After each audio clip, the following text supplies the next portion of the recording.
সাধারণ মানুষ রাজনৈতিক দলগুলোর তর্ক বিতর্ক শুনতে শুনতে বিরক্ত হয়ে গেছে উল্লেখ করে বিএনপির ভারপ্রাপ্ত চেয়ারম্যান তারেক রহমান বলেছেন, মানুষ এখন দেশকে এগিয়ে নিয়ে যাওয়ার পরিকল্পনা দেখতে চায়।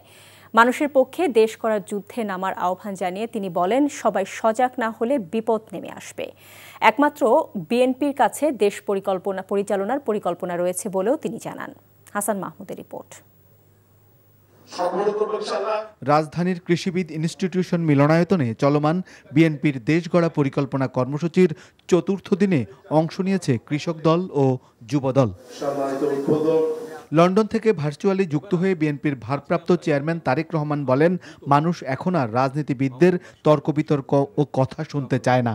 এর এটা ভালো না, ওর ওটা ভালো না, এটা খারাপ বলেছে, ওটা খারাপ বলেছে, ও খারাপ লোক, ও খারাপ লোক। এই সাধারণ মানুষরা এইসব ডিবেট শুনতে শুনতে শুনতে ফেড আপ হয়ে গেছে। এই যেসব কথাবার্তা আমার নিজেরই বিরক্তি লাগে। তাহলে বুঝেন সাধারণ মানুষের কতটা বিরক্ত লাগতো। আরে ভাই, তাকে বলতে হবে আপনি কিভাবে আইন শৃঙ্খলা ব্যবস্থা ঠিক রাখবেন।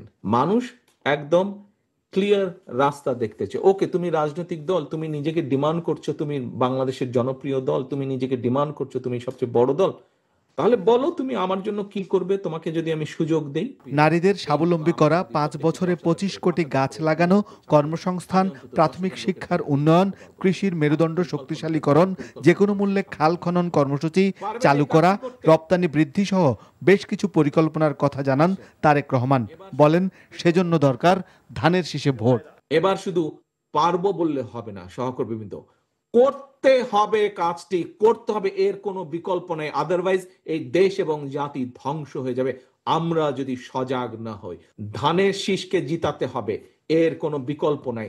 ধানের শীষকে জিতানোর মাধ্যমে জনগণের যে পরিকল্পনা, জনগণের পক্ষের যে পরিকল্পনা, সেটিকে বাস্তবায়ন করতে হবে, এর কোনো বিকল্প নাই। এর আগে দেশ গড়ার পরিকল্পনা কর্মসূচিতে অংশ নেন বিএনপির সিনিয়র নেতারা। এই দেশের জন্য দেশনেত্রী বেগম খালেদা জিয়ার এই মুহূর্তে এত প্রয়োজন যে একজন স্বীকৃত অভিভাবক বাংলাদেশের।